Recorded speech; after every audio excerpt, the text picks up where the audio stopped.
السلام عليكم ورحمة الله. اليوم غادي نشوفوا لا سويت ديال لي زيكزارسيس ديال لا ريزولوسيون دان سيستيم d'équation à deux inconnus par la méthode de substitution. Donc كيف ما كتلاحظوا هنايا عندي ان سيستيم كومبوزي من لي دو ايكواسيون. الاولى فيها ناقص 7x زائد 10y تساوي ناقص 125، والثانيه 10x ناقص 5y تساوي 95.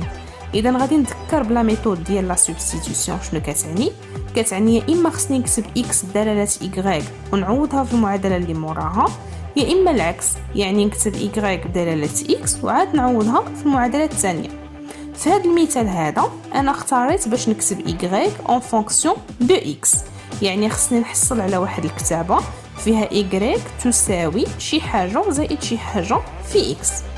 هنايا في السيستم ديالي كانت عندي ناقص 7x زائد 10y، يعني ناقص 7x نديها للطرف الاخر، غادي تولي لي 10y تساوي ناقص 125 زائد 7x. عندي دابا عمليه الضرب، يعني 10 في y. في اي معادله قلنا عمليه الضرب كتولي هي عمليه قسمه، لكي تصبح y هي ناقص 125 على 10 زائد 7x على 10. أما بالنسبة للمعادلة الثانية elle reste constante، ça veut dire بأنها ما كتبدلش، ما كنقصش فيها دابا حتى المرحلة الثانية عاد نقص فيها. بما أننا دابا لقينا لا فالور دو y، قلنا غادي نشدها وفين غادي نعوضها في ليكواسيون الثانية، يعني في هذه المرحلة الجاية ليكواسيون ديال y هي اللي ما غاداش تبدل، ولكن ليكواسيون الثانيه في بلاصه داك ناقص 5 في y كتولي هي ناقص 125 على 10 زائد 7x على 10. دابا ملي لقينا y تساوي ناقص 125 على 10 زائد 7x على 10 غادي نعوضها في المعادله الثانيه، يعني في بلاصه y غادي تولي لنا هي القيمه اللي لقينا. اذا هنا كيف ما لاحظتوا معايا المعادله الاولى ما غاديش تبدل، ديما تبقى عندي y تساوي القيمه اللي كنا حسبنا في الاول، ولكن المعادله الثانيه y كنعوضها القيمه ديالها غتعطيني 10x ناقص 5 مضروبه بين قوسين لا فالور دو y اللي لقيت ناقص 125 على 10 زائد 7x على 10 الكل يساوي 95. اذا شنو غادي ندير؟ نبدا نحسب ديالي، يعني غادي نشر ناقص 5 في الاقواس اللي عندي، كتعطينا 10x ناقص 5 في ناقص 125 على 10 ناقص 5 في 7x على 10 تساوي 95. كنلاحظ هنايا بان عندي الخمسة كتختزل مع 10 وشحال يبقى لي في المقام؟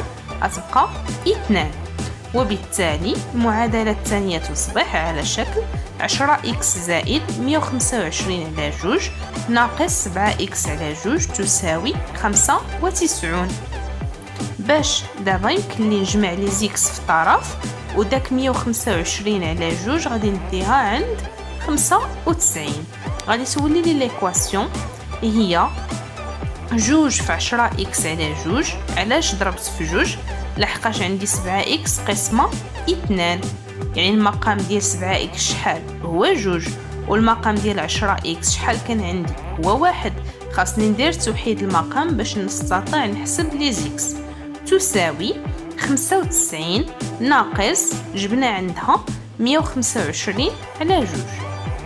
بعد ما وحدنا المقام لي زيكس ودينا 125 على 2 لعند 95 حتى هما غادي نوحد ليهم المقام. اذا غادي تعطيني 20x على 2 ناقص 7x على 2 تساوي 95. كنضربها في 2 لحقاش 125 المقام ديالها هي 2. غادي نجمع لي زيكس، عندي 20x ناقص 7x الكل على 2 شحال كتعطينا؟ هي 13x على 2 تساوي 95 في 2 شحال هي 190، وكتبقى المقام هو 2 ناقص 125 على 2. وبالتالي تتولي المعادله على شكل 13x على 2 تساوي عندنا 190 ناقص 125 كتبقى لي 65 على 2. بما ان عندي 13 على 2 مضروبه في x، قلنا عمليه الضرب كتولي قسمه، ولكن 13 على 2 كي داير عدد كسري، يعني خصني نضرب في مقلوب العدد. وشنا هو مقلوب 13 على جوج؟ هو جوج على 3. يعني آخر مرحلة هي أن x تساوي 65 على جوج في، قلنا نضرب في مقلوب العدد، هي جوج على 13.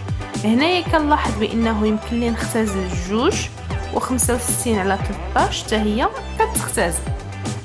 وأخيرا كتبقى لي x تساوي 5. أما المعادلة الأولى ما تبدلاتش، هي y تساوي ناقص 125 على 10 زائد 7x على 10. آخر مرحلة هنايا، بما أن لقينا x تساوي 5 فين غادي نعوضها؟